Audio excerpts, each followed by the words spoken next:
Welcome to the Reach the Stars podcast, a collection of conversations with cool people who do cool things. Brought to you by Papercraft Miracles. Each week, we'll bring you inspiring stories of persistence, passion, and purpose. With your host, Jonna Willoughby-Lore. Welcome to the Reach the Stars podcast, everyone. My name is Jonna Willoughby-Lore, your host, and today I have Jen Gress. She is fabulous, and I'm super excited for all of you to hear about her fun story and everything that she is doing out in the world. She is a former CPA, which, you know, you're like, oh, why are you on this podcast if you're an accountant? Boring. And I know you think it's boring too. But she's a former accountant turned yoga teacher, speaker, and general inspiration out in the world. And welcome to the show, Jen. Thanks so much for having me, Jonna. I am really happy to be here. Thank you. Awesome. So why don't you tell everyone a little bit more about how you went from being a CPA to your life of happiness post CPA? Sure, I would be happy to. It's funny because I talked with my mom about this actually just even a few months ago about how I shifted my career. And she said something like, yeah, when I told people that you were an accounting major, people were always really surprised that you were doing that. They're like, Jennifer, being an accounting major? And I guess the reason that I did that was part of it was just because that's what I saw my dad doing. My dad was like a business person, and I saw him have a successful career, and he like looked really official and put a suit on and had a briefcase and like went to an office. And that just seemed like that was the example of what you do. I'll put in quotation marks.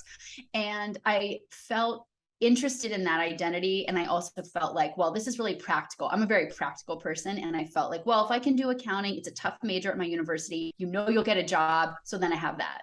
So that's really how I ended up doing it. And the great thing about it was it led me to a job in New York City. I was so excited to live in New York, and I was able to make enough money to have an apartment, albeit with the fake wall and an extra roommate and, you know, all those kinds of things that you do when you're starting out in New York. So I got a lot of experience there, but I pretty quickly realized that it was not my calling. And it was a little bit of a frustrating process, I guess, because I had this in my head of wanting to have a fun job. And I looked all over New York City and I felt like I saw people everywhere with fun jobs, except I wasn't one of them. And I just didn't know what it was, to be totally honest with you. So I jumped around a little bit looking for other jobs. I completed my CPA. I was working for Pricewaterhouse at the time, as you do. And then I thought, well, maybe if I'm working for a more fun company, that'll be the way. So I interviewed at like HBO, and I interviewed at a bunch of different media companies. And I came to find out that even though those companies are fun, the accounting is still the same. So that's what I learned there. And I always had an interest in, I guess, really spirituality, philosophy, things like that. In college, my electives are often like Eastern philosophy, and I realized how that kind of ties back. So I started to practice yoga. Probably I was still in finance then, and it was before I had kids. Something about it really spoke to me, just that combination of the mind, the body, the soul. It just felt so complete. And the things that the teachers were saying were things that I just never heard anyone articulate before. And it really, really resonated for me. So then I was fortunate once I had kids, I didn't have to go back to finance necessarily. And ultimately I decided that I wanted to take a different path. And so I pursued yoga teacher training and went from there. So I've been an instructor now for 12 years. And that led into mindfulness and wellness and all that kind of other stuff too. That's awesome. I love that you were like, you know, I feel this is not for me, but I did go to school for this. Maybe I should like see if I can make this work. Like you could tell that you have this like perseverance to kind of stick with something that you don't want to give up easily on something. And I think it makes it obvious, but that you were like, you know what? I've done enough checking. I've done all the avenues to see if I can make this what I want. And you're like, it's not what I want to do. And changing from what you majored in college after, you know, paying for college and taking that on and doing all that work and being like, you know what, I'm going to do something totally different. It's really courageous. There's a lot of people who wouldn't do that, and they would wait until they retired to do the things that made them happy. And I just love seeing people be brave like that. It's great. Well, I appreciate you saying that. I feel like I really also have to say that that was a huge privilege that I had, that like my husband was able to financially sustain us in a way. Because let's face it, like yoga instructors are not making the same amount that I would have been making if I was on that finance trajectory. So that was really fortunate. And it was tough because it came a point where I had to decide, like, that's two paths. After I had my second daughter, my company said, listen, you can work flexibly. Like before people even work flexibly, you can do whatever you want, work a couple of days a week in your old job as a finance analyst. And I really had to intentionally close the door on that. And that was hard because I also had my identity wrapped up in that. At the time I was working for the Walt Disney Company, which was a cool place to work. And, you know, it sounded great to say that. So then to say, oh, okay, I'm just not going to do that anymore. It was definitely, that was challenging. And then to redefine, what does a career look like? Like, what does success look like? Because that's not what I thought when I went into it. Mm-hmm. And certainly from seeing the example of like my dad, you know, kind of climbing that corporate ladder example. Mm-hmm. Yeah, I definitely feel that. Like my family structure is kind of crazy. But my biological dad is a scientist. And he works at the university and has like a big research lab, and like with his career was like the thing. And, you know, like he went to work and that was all he really had space for in his life. And so like in some ways having a parent that is that focused on their career is inspirational, and to say like, wow, that's really amazing. Like, look at what you can accomplish if you only focus on that. But then thinking of all the ways that he wasn't there because he was at work all the time. And so growing up having one parent be like that, it made me like think differently when I became a parent about, do I want to have that job where I'm not there all the time? Mm-hmm. You know, like, yes, I want my kids to see that, you know, this is what I love. This is what I'm going to go for. But I didn't also want them to be like, I only know my mom as like how I see her on the internet. You know, like I want my kids to have me around all the time. And so it was quitting my job to do this was really scary for me. When you stopped getting your accounting paycheck, and we're like, yeah, I'm just going to kind of do yoga on the side and hang with the kids and figure out what I'm going to do. Was it really difficult for you to be totally reliant on your husband for that kind of support? Was it like awkward for you? That's a good question. Well, to my husband's credit, he has never for a second ever made me feel weird about that at all.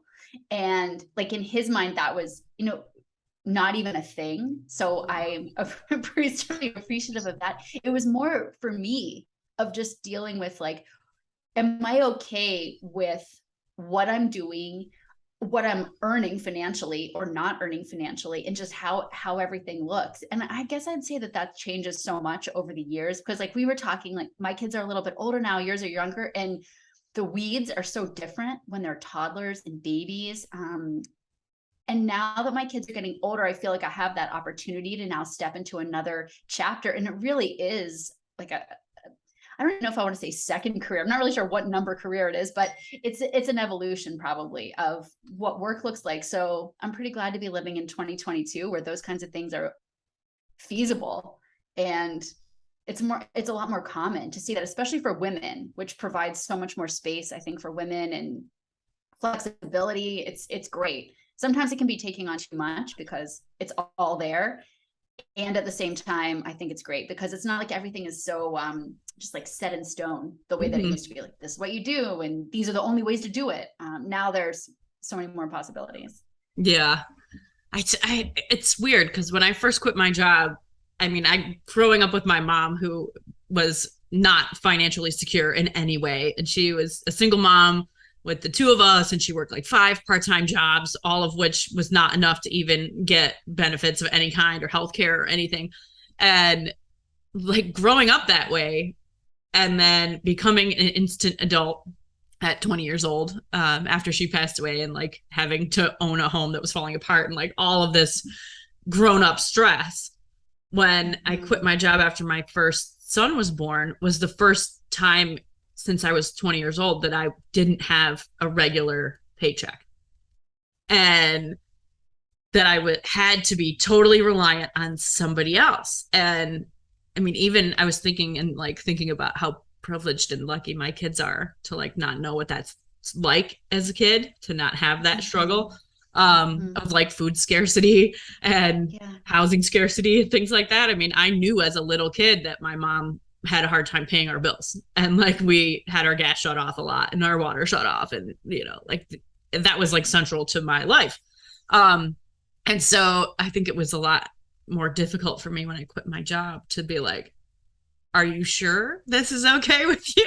Like that I'm not taking care of myself like that, and I'm not, you know, like throwing down money for the bills and that kind of thing. And I think I had a lot of preconceived notions of, if I were in my husband's shoes, how would I feel? And he grew up with his mom, a stay-at-home mom. So like he was very used to the mom being at home and taking care of all of that stuff. And then the dad went to work and like paid for everything. And that was like not at all my life. So it's been an interesting transition to go from having that regular paycheck to running my own business and being with my kids and having all of it just fluctuating like crazy. And sometimes we're real busy and I can pay myself, and sometimes we're not and I can't. And it's, I ride that struggle bus a lot. It's so, I feel like what you're sharing also points so much to how important it is to have a partner that's like on the same, it's supportive. I'll just say, like, not even necessarily, they don't necessarily even have to be on the same page, but they're just like willing to go for it with you, and they're willing to be there for you. Sounds like your husband is very much like that. And I know Alex and I've made choices over the years. Like we've moved internationally a couple of different times, and it's all really been driven by his career. And, you know, some of those moves were big moves, and we're like taking a whole family, going overseas and doing different things. And I just feel like our partnership has been very, very, very important for both of us. So we roll with that. And I know that he sometimes is kind of like probably wondering what I'm talking about with mindfulness. He goes with me anyway, which I appreciate. Well, I think that's good that like, supportive. Like supportive emotionally, like he goes with you.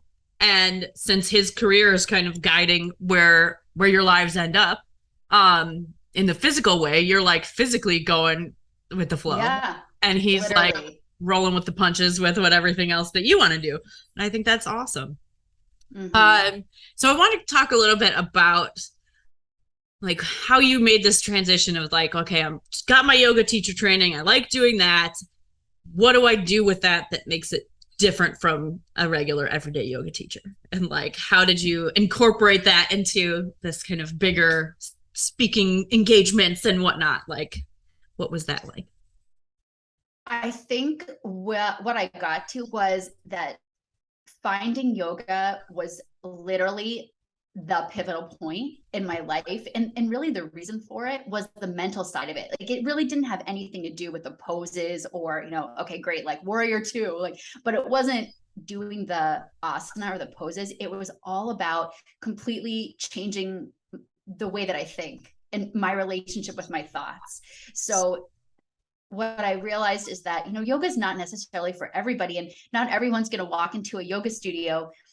But I do think that mindfulness and those tools are for everybody, because we just don't spend that much time. At least I never learned. Now it's getting better, but we don't spend that much time talking about how we think or questioning our thoughts, or even going back to my CPA, like auditing our thoughts. And it's when I started doing that, I just became so much more happy. I became more relaxed. I'm pretty type A, kind of high strung person a lot of the time. And so I wanted to be able to share that and also show how it applies. Like you don't have to be in a yoga studio. You don't have to be like sitting on a mountain in the Himalayas. It's actually so practical to apply like every day, all the time. And I wanted to demystify it and also just show people how relatable it can be. Because I do think it gets that reputation as being a little like, it's a little out there sometimes, and it's really actually not. So I love it. It's like my it's like my secret backup career for me in my brain. Like someday if I decide that I've had enough of this, like making art for sale, and I just want to do it for me or whatever. Who knows if that'll ever happen. But my backup career is to like go and get my teacher training and be a yoga teacher because I love yoga. And you should. I mean, I don't have your backup career. I don't have headspace for it right now. Yeah, but I guess that. After I got married, I mean, I'd been doing yoga for a long time. I used to be a gymnast, and like that type of like flexibility and stretching and whatnot, it calls to me. I'm big on it. But I had been working a job where I sat at a desk like all the time, but right before I got married for a couple years. And I gained a bunch of weight, and like my body was just hurting me, and I was like not even 30 yet. And I was like, this is terrible. And I had gotten this sort of, you know, hateful relationship with doing exercise because it seemed like work, and it was something that was stressful. And I was like, I don't really want to do that. I don't want to add like stressful work on top of my job, stressful work, you know? Mm-hmm. And so after I got married, I was like, I really want to find some kind of exercise that I love doing that I think is fun. And I signed up to start taking yoga classes. I got like a monthly membership. You can go as many times as you want. And since I had no kids, I was like, cool. You know, my husband was really busy doing his thing, owning his building and working his job. And like, we had very like, you know, divergent lives, even though we live in the same house. And so he didn't care if I like got out of work and like went to yoga for an hour and a half. And then like, we didn't see each other till like 9 p.m. He didn't care. He was like, cool, I'm working on my stuff. Yeah, so do your thing. I was going to do these like intense like vinyasa classes like 5-6 days a week. Like I was there all the time. And it ended up like, even after the first week of doing it, I was like, oh my God, my body doesn't hurt the same way. Like I feel so good, but it also, like you were saying, it gives you that space to not think, and it encourages you to just let the thoughts go, you know, like they're going to come up. That's how having a brain works, having a mind works. Like the thoughts and the feelings, they come up, you see what they are, and you just let them pass and let them go. And for me, it ended up being like going to yoga and practicing like that. It's like exercise and church for me at the same time. Absolutely. I love that story. And I feel like exactly the same. Like I was never an athlete growing up. I don't know if you were an athlete ever. I never was. I was like the kind of kid like who was scared that the soccer ball was going to get kicked to me, like hiding in the back kind of thing. I was never good at any of the teams. I was like a slow runner, a slow swimmer. I did do those things eventually, but I never was a competitive like that. But I was always competitive with myself, I would say. So like I could run for a while and I could push myself individually, but I was never like quote unquote really good at it. And yoga just worked for me so well. Like everything else, like you said, like going to the gym, it felt just like pressure. Oh my God, so much. Like I just wanted to, I never was inspired to do that. But that mind body connection just 100% spoke to me. And the cool thing about yoga too is, especially when you find I think it's really important that you try and find a teacher and a style that resonates for you, because there's such a huge spectrum. I can't tell you how many people have said, oh, I tried yoga once and I didn't like it or whatever. It's like, well, how many classes did you go to? It's like one teacher. And there's just there's so many different styles and spectrum out there. So I think it's worth finding something that works. And truthfully, I always say this in class, like it's just so not about the physical side of it. That's a tool. Like it's just the tool for you to get to yourself. And it's a tool for you to get inside, looking at your own thinking. It's a tool for you to get to your heart. And so you don't need to get too hung up on that. Like people can do yoga very effectively, like in a chair. You know, there are seniors that do yoga in chair. And that's a beautiful way, because ultimately we're trying to create meditation. That's the whole premise. If you look at the whole 8 limbs of yoga, what we're trying to do is get to a place of ease, of peace, you know, say bliss, oneness, and that's a tool to get there. It's not the be all and end all. Exactly. And I think in a lot of ways, when you're doing a certain stretch or a certain pose and you're like, oh, this is kind of uncomfortable, right? Like they always say, like, if it hurts, don't do it. But if it's uncomfortable, but you're like, oh, that's like getting into something that's stuck in there or whatever. I think it's such a good metaphor for the same way that we deal with everything that comes up in life, because so much of Western society in general is like, oh, if things are uncomfortable, just avoid that, as opposed to like confront it and find like, why is that uncomfortable? How are you going to deal with it? How are you going to work through that, as opposed to going around it? And I think that's a huge part of what yoga does for me too. It's just like, it was so helpful getting ready to have my babies and doing prenatal yoga and saying like all of, the feelings you're going to have while pushing a baby out of your body. It's like, yes, it's painful, but it's all a sensation. Like that pain is not going to kill you. Like it might feel like that, but it's not going to. And, it is uncomfortable, and you can work through that and come out on the other side. And I just love how yoga does that.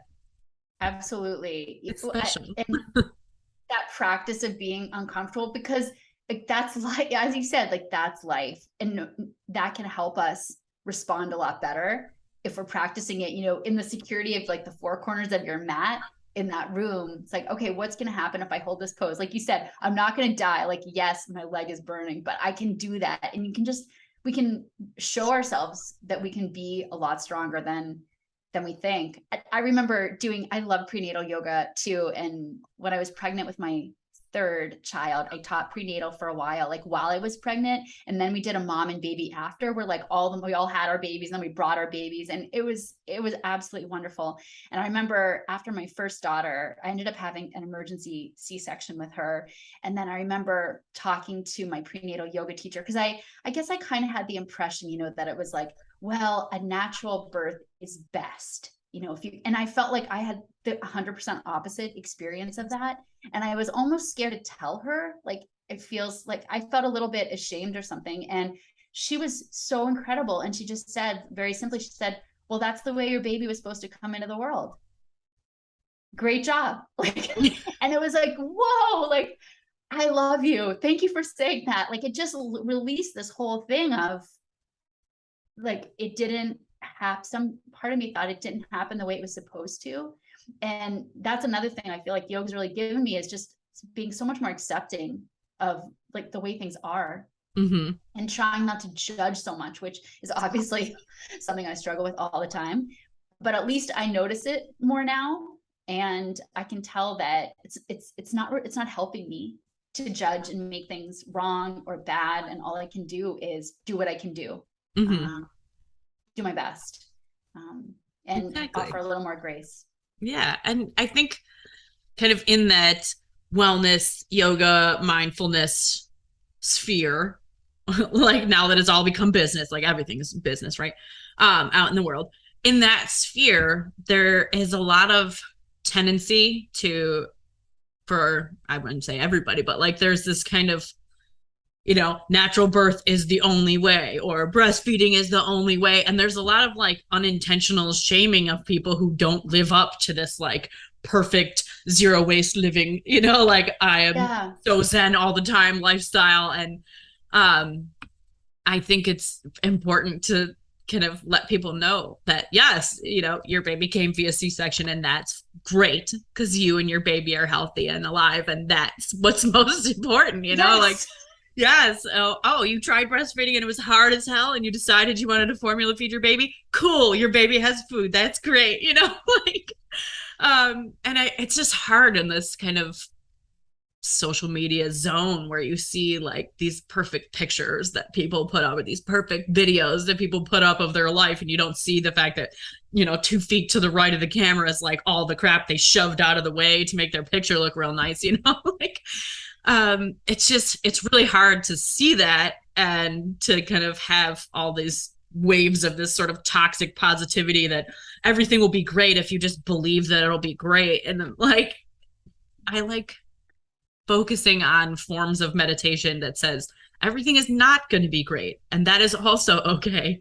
Like, I agree. Meditation is definitely, it's for all times.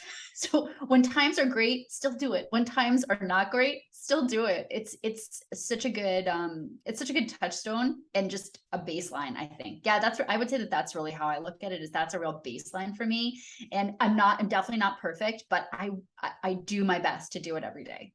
Some days I miss, but I do my best to do it every day. So I definitely need to do it. I need to do it more. I need to do it more. I haven't gotten back into like a regular daily practice of pretty much anything since I was pregnant with my third baby, because it was just such a tough pregnancy. I mean, I managed to do some prenatal yoga like maybe once a week, but just physically afterwards, I was like not at all in a place where I should be doing lots of physical movement, because like my body was like, you're done now. Yeah. Yeah. It is totally incredible what our bodies go through with the ups and downs of pregnancy, childbirth, the recovery after. I mean, and there's again, so many surprises along the way, things that you didn't know about that are going to happen or be way harder than you expected. And so, yeah, we need moms to be real and actually support each other. I think there wasn't so much social media when my daughters are born. Even my son is 10 now, so even like I feel like there wasn't as much of that going on, and that probably made it a lot easier on me. Yeah, it's like, you know, I love using the platforms that I have to, as much as possible, let other moms know, like, yeah, nobody's perfect. You know, like I'm not posting a video of something that is this kind of perfect looking situation where everything is great. And I'm like, I try to be very real with people and be like, hey, did you know, like, these things are all really difficult about motherhood, and also that is okay. So like, if you feel like that is okay, because I mean, that's real life. And I love your Instagram too. I want to say, I love your stories. I love your Instagram. And I had this one situation one time. I think I was leading a meditation, like on Zoom, like a talk and a meditation. And literally 5 minutes before, this is a few years ago, my son, who was angry with me about something, I don't know, not letting him play video games or who knows what it was. And he literally had his backpack on and he like was packing his stuff. And he's like, I'm running away. I'm leaving the house. Like, and it's like, I'm supposed to be teaching meditation in 5 minutes. Like, what? You are killing me. So I'm like literally the least Zen person, 5 minutes before I'm doing this. And like, that's the reason why I need to do it. So that's the whole reason for the practice. It would be way easier if I was sitting by myself over, in La La Land. Sure, I could meditate all day. But mindfulness and yoga and all the practices are for real life. So that's why I feel so strongly about trying to share that more and just show people that, yeah, this is something that actually can apply all the time. Exactly. And, it's sometimes people think that meditation, even a daily meditation practice, that they're like, oh, how am I supposed to sit somewhere and not move and not do anything and be quiet for an hour? And you're like, okay, that's not realistic. For literally anyone who has children. Like, it's never going to happen.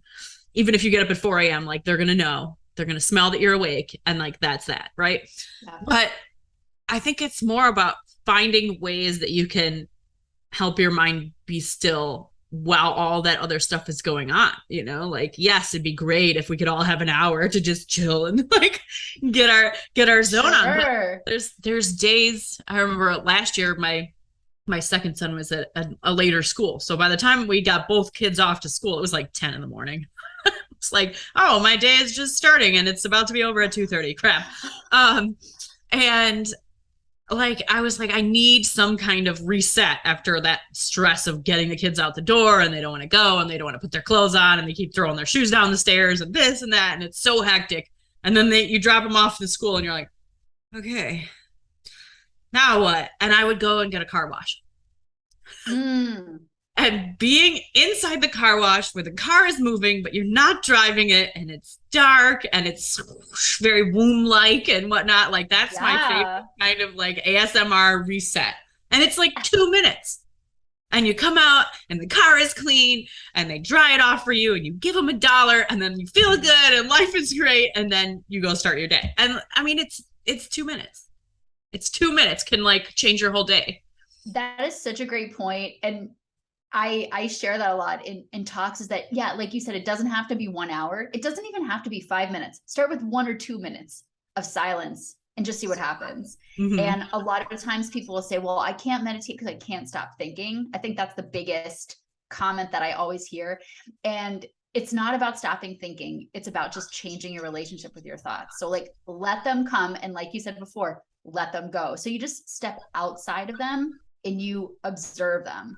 Mm-hmm. For me, that was definitely that one sentence of "you are not your thoughts." I was just like, first of all, I didn't understand that for about 3 years. It took me, I was a slow learner on that. So then it was just like, wow, that is a really, really different way of operating for me, because I would just be so subject to whatever would come up, whether it was like feelings, whether it was thinking, it would just be pulling me in so many different directions. I didn't have any agency like in that kind of relationship. So the fact that I was not my thoughts, and then I could choose which ones I wanted to actually put my attention on or not put my attention on, was a major, major shift. Mm-hmm. So I think that's the biggest tool of mindfulness, is like step out of your thinking. And then it allows for so many different things. Otherwise I'm just getting yanked around and doing the same stuff I always did. Yes, exactly. Thinking the same way I always did. I've been thinking a lot about, you said that all the electives that you took when you were going to school for accounting were all like, you know, these kind of Eastern thought type of classes. And I did that too, but almost all of my major was all different electives, and I built my own major. But one of the classes that I took was called Buddhism in America. And it was so interesting. Right. Yeah. My school was really cool. Lucky me, I got to go to this like hippie commune in the middle of the mountains. It was awesome. But the teacher for this class, the first 10 or 15 minutes of this 90-minute class, we would come into the class and sit down with our backs against the wall all the way around the classroom. It was a very small class, like 20 people, 25 people. And we would meditate as a class together for like 10, 15 minutes.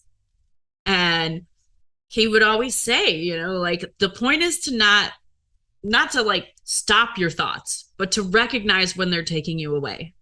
Mm-hmm. And to let them go, you know. And there's so many times in my life since then where there it is, parenting. It's just taking my baby. Bye, baby. But yeah, there's so many times in life now since I did that where I'm noticing that I'm following the thoughts and I'm like going where they're taking me. And I'm like, whoa, let that go. What is really happening right now? And all at the same time, I was reading this book, which I've read like 25 times since then, called The Way of the Peaceful Warrior by Dan Millman. I don't know if you ever read it, but it is. I haven't. You got to read it. It's hands down my favorite book of all time. And I'm writing it down right now. I think I've talked about it on this podcast a lot of times because it's just excellent. But it's set up like a story, but it's like a self-help book in disguise. Like it's not about you, but you end up thinking about how it applies to you the whole time you're reading it. And I've read it. I mean, I can't even count how many times, at least 15 times since I was like 20 years old. I've read this book. And every time I read it, it totally changes the way that I think about my life, because my life keeps changing, but the book stays the same, but all the lessons are always there. And there's a lot of stuff in it that says, you know, what time is it? The time is now. The time is always now. You know, it's if you have to stop and think about what time it is, then you've already missed it because it's right now. And that's just constant reminder where I'm thinking too far ahead or thinking about things that have already happened, but like what is really going on right this second? I'm missing it because I'm somewhere else. And that's been really helpful for me to kind of as a nice reminder to be like, oh, let's grab onto that. Take a second and look around and experience the right now, because our society is just so busy. We're so based on like, oh, we got to go here, we got to go there. Our schedule is jam-packed like every second of the day. And when we're not jam-packed, we're scrolling through Instagram and feeling every emotion known to man. We're like, oh, a cute cat. Oh, a sad story. Oh, this. And you're just like all over the place. And people wonder why like we suck at emotional regulation because we just that is so true. Give ourselves like 1 minute to just be. or it's just like global catastrophe everywhere I look. Oh my God, you know, I'm totally overwhelmed. I just want to like lay on the floor and cover my head right now. So it definitely requires, and it's not going to happen on its own, I think too. Like you said, it takes some really intentional practice, or it takes intentional thinking to not just let that take over all the time. Because that's what like time keeps moving forward, whether or not we're aware of it. And there are a million distractions around. So what are we going to do? Are we just, then it's like you wake up and decide like, and realize, well, how did I get here? Or like when I'm driving the car and I just end up at Wegmans and I meant to go somewhere else. Somehow I ended up going to Wegmans because I always go to Wegmans. So it's like that, paying more attention and just like fine tuning the operating system. Yes. Yes. And I've noticed too, even if I'm scrolling the Instagram, when that one person puts up that one post that's like, stop, unclench your jaw, relax your shoulders, take a deep breath. And you're like, whoa. And you just don't even think about how you've been sitting there with your phone, like so tense from all of these different, you know, emotions that are coming up at the same time. And you're trying to like change the world in a good way, but not be consumed by the fact that it's all terrible, and then taking in the good things. And it's really awesome to just have those little reminders to just chill for a minute, take a deep breath. Right, like a good animal video doesn't hurt here or there. My kids make fun of me because I like send them some random like raccoon video or something, but just because you're right, like you don't even notice that you need a little laugh or a little decompress or something like that. And there's that, it's such a fine line, because I also feel like there are so many things that I want to do and I want to see differently, and I want to, you know, help create change and do all these things. And sometimes that can just feel very frustrating and like it's not going to happen and disheartening. So trying to stay positive with that and like do all those things as much as I can, and at the same time try to keep my peace of mind. Exactly. Work in process. Yes. Oh man, I want to talk to you all day long. You can't talk all day long though, because we are busy mamas and we have lots of things to do. Right. Is there at the end of all the shows we do 5-question time. So is there anything else you want to share before we do 5-question time? Well, I just want to say that it's a pleasure to get to talk with you again. And I remember when we met, which was a few years ago through Ignite Buffalo, I want to say. And it's just really cool to talk to you because you are so artistic and creative, and I am not so artistic and creative. So I really love and appreciate what you do and the contribution that you make, because it's really cool and just beautiful. So yeah. Well, I feel the same way. I love how you're out inspiring people and reminding people to be here now. Be here now. Thank you. Okay, so 5-question time. Okay.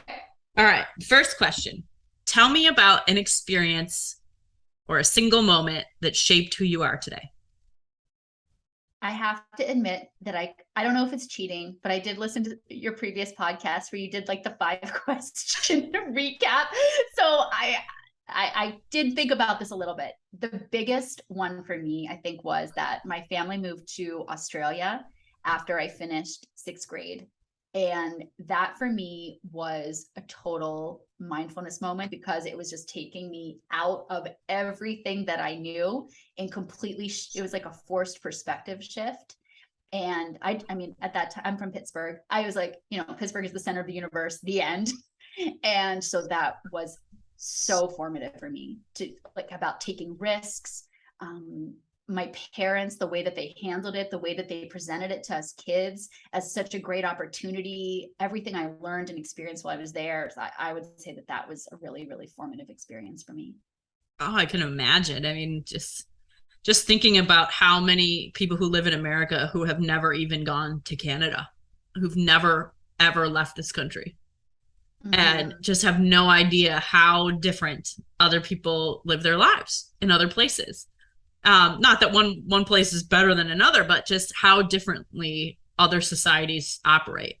I mean, yeah, and just realize, it's not the same. And to also be, my sister and I we were at a girls' school, and we were the only Americans there. And just to be in an environment where people are asking us questions that are so like, what is it like in America? And this is like 1987. Like there's no internet. It's like you go to Australia and you're just away, and there's not a lot of connection back to home. And it was fascinating to hear what they thought about the US, America, and to see other countries' perspective on the US and Americans was very interesting. So yeah, that was a great experience. And for our family as a unit was just really cool bonding, and it was fantastic. That's awesome. I lived in the same house my entire life until I moved to this house. So I've definitely never lived in another country, but the first time I went to Europe as a new college graduate, it was just so eye-opening to me how different, even just the European society, like definitely still Western, but like how different it is from the United States. And just like, it's so much slower there. Like everything is just slower. And most places do not have any store that's open 24 hours. Like, you didn't buy what you need to buy by 5 p.m. You're done, sucker. You got to wait till tomorrow. Like, that's it. You're not going to go somewhere that has it. And it's just like that whole kind of, you go to the store every day and buy what you're going to make for dinner. And then like you are at home with people or in your community with people. And as opposed to like, oh, I'm going to go to the corner store and get something. Like, it's just a different type of society. Like, it just feels different in all the places that I went. Yeah, the pace of it is different, and the way they prioritize like food and gatherings and family, it's so amazing. Is really amazing. Yes. So anyone who's out there, if you've never gone to another country, I encourage you to put that on your bucket list, even if you think it's scary, and just try to do it at least once in your life, because it is really cool to see how the rest of the world is different. Okay, number 2. When you feel defeated or overcome, what do you tell yourself to keep going? For this one, I think I just tell myself that it's like no one cares that much. I'm really into stoicism also, and I will put a little shout out for the Daily Stoic on Instagram, and I really do look at it as these words of wisdom, and it's kind of like, you're gonna die, and like people will remember you a little bit, but not that much, sort of kind of thing. And you really use that as like, I have to seize the opportunities that I have here, and I'm really overestimating how much other people are caring about it. And the reality is that I need to feel good and complete. Like, if I can put my head on the pillow and feel good and complete, perfect. At the end of then I feel good about that day. Whereas if I'm leaving things undone, or I know that I'm not doing what I really could be doing, and whatever those setbacks are, I just got to keep moving forward. Like, no one is really going to remember. Own it, move forward. I love that. I love how almost every person I've talked to answers these questions in a totally different way. It's just awesome. Okay, number 3. Tell me about a way that you overcame a failure or a mistake and what you learned from it. When I was listening to other people answer this on your podcast, I was thinking about this. I mean, I wouldn't say that it's a failure or a mistake, but I do think that something that I struggle with, and I mentioned this before, is feeling like I'm still getting there in my work life and in my professional life, my career. So I don't know that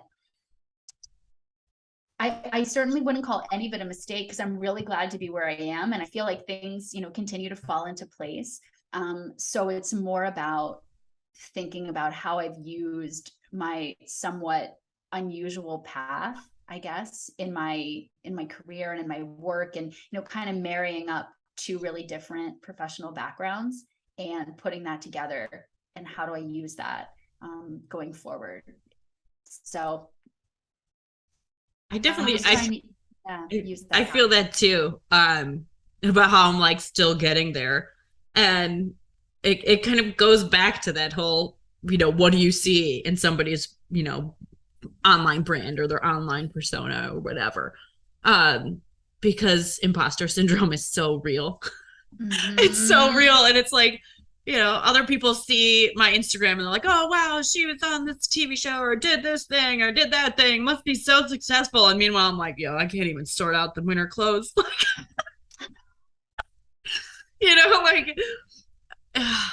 I totally get that though. That like, there's a place that I envision myself to be in the future. And it's just like every day, like a little bit more to get there, a little bit more to get there. But it does feel a lot of times like, it's taking way longer than I thought it should to get where I thought I was going to be. That's the key question, right? Like, why did I have some arbitrary age in mind that, I was going to have arrived at this career or have X amount of like, whatever I define success as at a certain point, because it's just arbitrary. I don't know where I might have come up with that. And something that I'm really trying to tell myself is to really embrace the process here. Like similar to, I started a podcast about a month and a half or so ago, and learning how to do that, learning how to edit it and all the different things that went wrong along the way. I'm trying to remind myself that is the process. Forget about the end result, because I don't really know what that's going to be. I have obviously certain goals in mind or things that I want to do, but I'm really about trying to do as much learning as I can as I figure this out along the way, and kind of be almost a beginner, like all over again every day, no matter what it is. Just let go of that attachment to it, has to be quote unquote successful overnight, because there's really no such thing as that anyway. It's a myth. So. Exactly. I have a friend who had one of her Instagram reels take off and go viral, and it's had almost 10 million views already.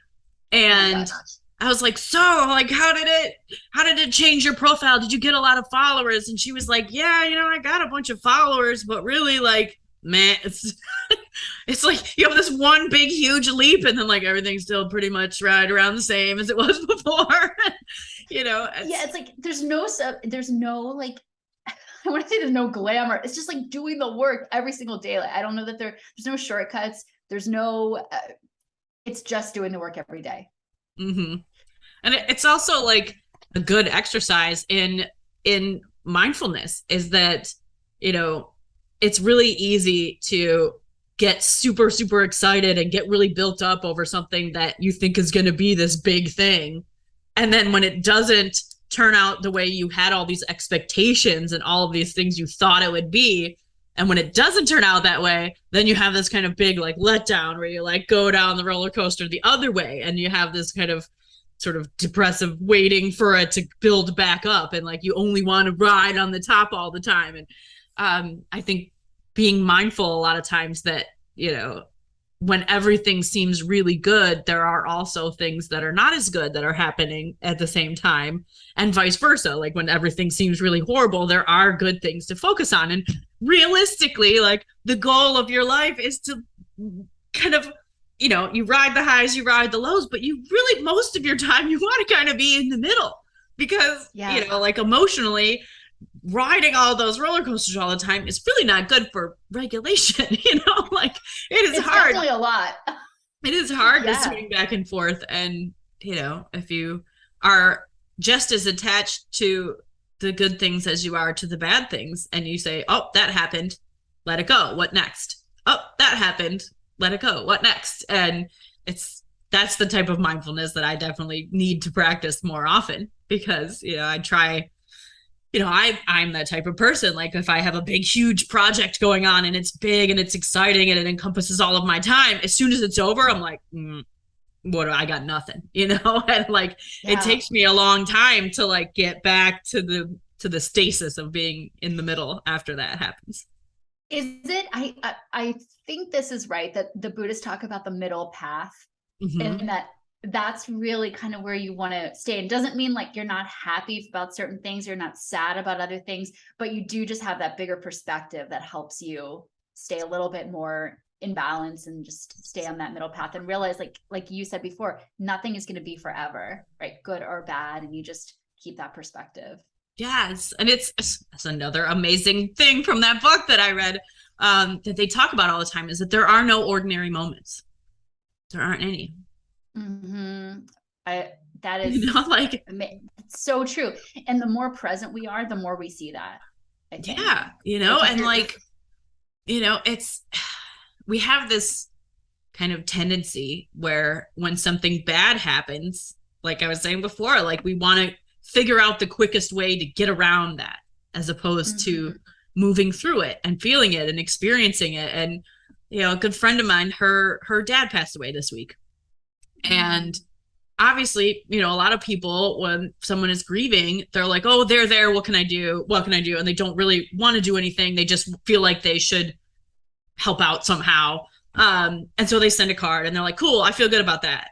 But I think being able to celebrate someone's life and when they're gone, and to share the ways that that person affected you and things like that, are ways to bring joy to people who are grieving and to help them move through that, and to see that, like, yes, the person is gone, but there are people who remember them, and there are ways that they've affected the world. And, I think that kind of helps to keep the stasis. So it's not just, a really, really low point and you're stuck there. And I just think there's just so many opportunities for that, to kind of help people be in that middle way. And even applying it back to yoga, like if you're doing cat-cow, like, you want to make sure you go back to neutral spine in the middle. You can't just cat-cow all day long. Your abs will be like, what are you doing to me?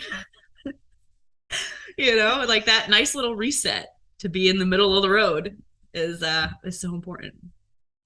There's a book that I just thought of from what you were saying. It's called The Obstacle is the Way by Ryan Holiday. And he writes a lot about stoicism, and he talks about how, like, what once impeded action, like, becomes the action, because that's where you're learning, and that's actually the path, is the obstacle. So it doesn't look at it as like a bad thing or a wrong thing. It's just the thing that's in front of you that you're going to deal with. Oh, I love it. I just want to live in this show all the time. Okay. Number 4, what one trait or habit is most responsible for keeping you on track? I do love this question. It has to be, this is not fun, but waking up really early in the morning. That is definitely the thing if I think about what makes the biggest difference to me in the day, it's waking up early. And usually I do something physical in the morning, whether it's yoga, or sometimes I go to November Project in Delaware Park, which is on Wednesday mornings, 6:10, little plug for November Project. Or I also got into doing boxing as well. And I actually train with a boxing coach once a week, and I love it. It's like the opposite of yoga. But in some ways it's actually very similar to yoga. And that gets me set up for the day. So waking up early and doing that. So what do you consider early? I usually would probably like 5 to 5:30. And then I'll go to class probably for 6 o'clock. And now that my kids, I'll also say, I mean, I wasn't able to do this when my kids are really little, but now that they're a little older, I can trust them to at least get up. And then I'm here to like help everybody like get going, take whoever to school, that kind of stuff. But between 6 and 7, it's literally around the corner. I can be home like really shortly after, and they can at least get started. So that's a game changer for me. Sometimes I don't do something physical. Sometimes I might get up early and do meditation or do a little work, but just having that jump start on the day early is definitely the trait that helps me the most. Someday I'll be that person. And but I'm not a night person. I go to bed early. So I know that it can work like both ways. Some people are so productive during the late hours, and the morning is my jam. Like, I love the morning. If it could be the morning all day, I would take that. Like, I would take 6 a.m. all day long. So I love that time of day so much. And it's when I get to drink coffee. So that's like another great thing about it. Yeah, I mean, it's noon, and I just finished my second cup of coffee for today. But someday I wrote this poem like years and years ago about how there was this person that was me in the future, of who I thought I would be, that like, I want to be that girl who gets up really early and does yoga and snacks on carrot sticks. And it's just like that kind of vision of like, someday I'll be that person that like has their shit together. I don't think think that it's necessarily that I have it together, but if I'm going to even give myself a fighting chance at it, I have a way better chance if I go. Yes. I'm not saying it always works, but I know I'll feel better if I do go. Yes. So that's, yeah. I know I probably would feel better if I did get up early and did that. But I tend to just stay up late and then I'm too tired to get up and do anything. I don't know. Once all my kids are like sleeping in their own beds all Different night. chapters. Yeah, totally. Don't put that, no pressure on that for sure. It'll happen maybe someday. Give yourself 10 years. Oh man. Okay. Number 5. What's the best piece of advice you've ever gotten? And what advice would you give other people? I feel very hesitant to give anyone advice. I would say that honestly, the best advice I got, maybe 2 things from my mom. One is that no one can take your education away from you. So your education is always the investment to make. And maybe the other one is more about relationships. She said that with your partner, maintain your sense of humor and be with somebody who has a good sense of humor. And I think my husband does have a great sense of humor. And the fact that we have kept our humor or used that, throughout, we've been married for 22 years. So it's been, all kinds of different things happening. That has been so helpful. And I think that was really good advice, actually. That was really, really good advice. Be with somebody who has a sense of humor and can use it when needed. I hear that. I mean, my husband he's a man of few words. Because, there's some people who really like small talk and he's not one of them. But it's whenever he does say something, it's either really useful, really pertinent, or very funny. So if he starts great. I'm like, we better shut up. It's going to be good, Yeah. I respect that. I definitely respect that. That's really good.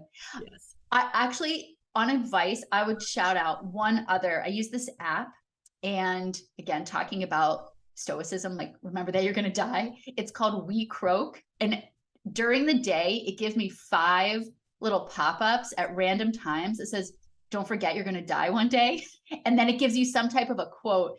And I just feel like that's like that instant, like getting present moment. So it's like, yeah, whatever's going on, like pay attention now, get present and notice what's happening. So it's not exactly advice, but I'll say that's a tool that I use. And when I see that pop up, it always jerks me back into reality if I need it.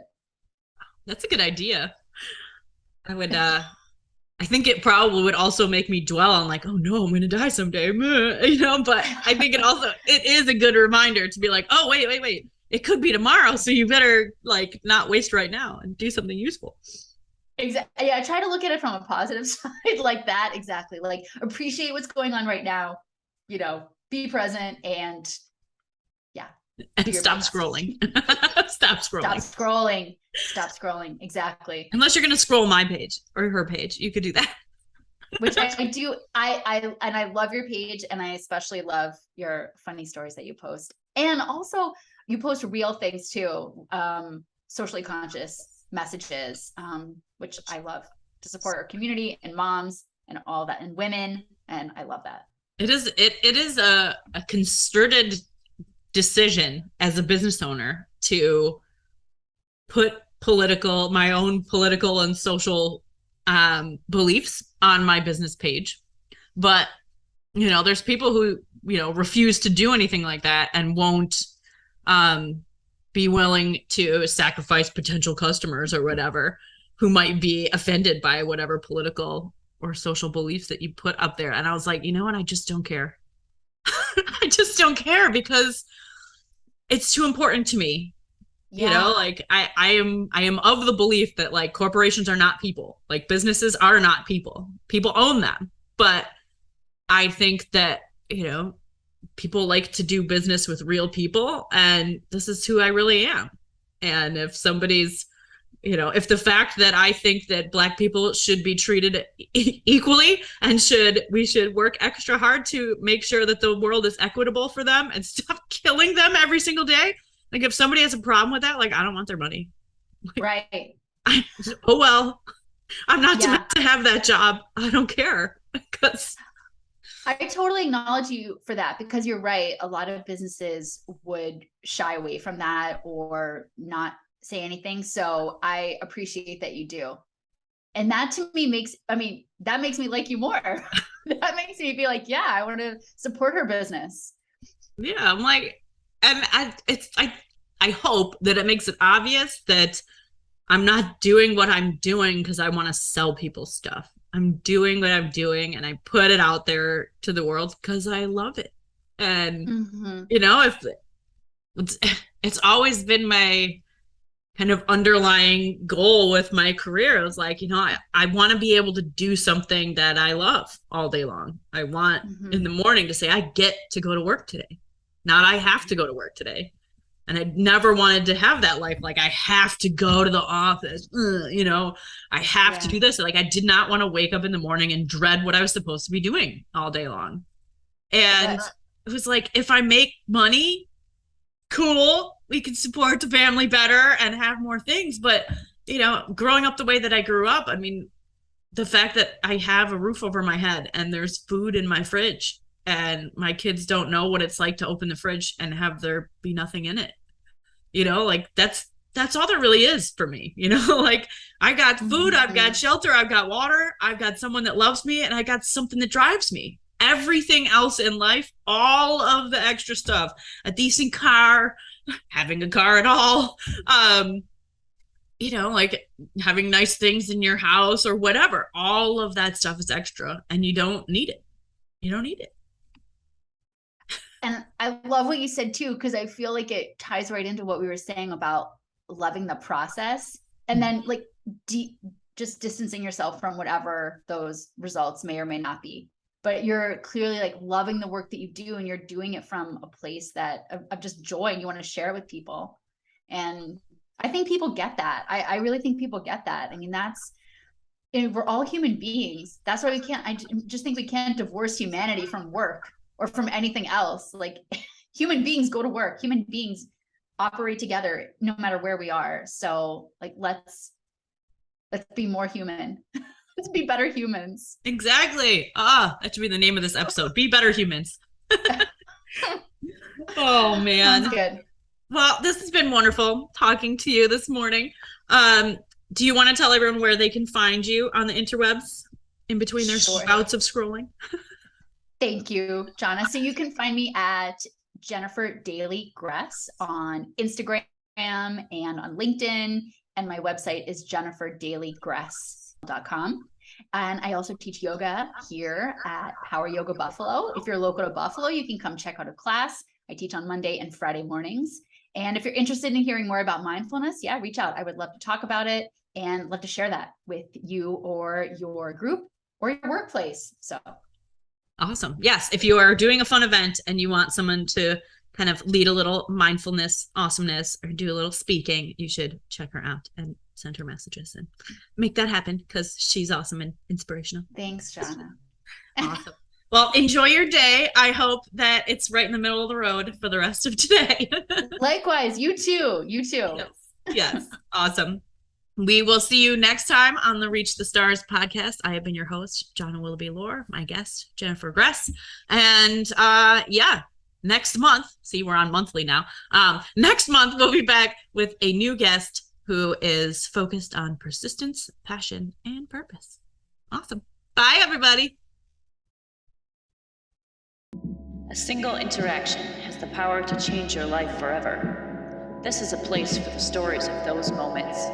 Stories of pursuing dreams, overcoming tragedy and failure, of coming back to life after so much of what feels like dying, of continuing on with only a vision as a map. This is the place where those moments live on. Come sit by the fire, look up at the stars, and be forever changed too. Thank you for being with us on the Reach the Stars podcast. Our theme music is generously provided by Byrocratic. You can find him on bandcamp.com. Thank you to all of our current patrons, guests, and everyone else who helps make this dream a reality. We are so proud to be building this amazing community with all of you. If you love this podcast, please consider sharing with a friend, leaving a review on iTunes, and becoming a patron at www.patreon.com/reachthestars. Don't forget to subscribe to our YouTube channel to see the videos of these conversations. We'll see you next week. In the meantime, do something cool and tell us about it.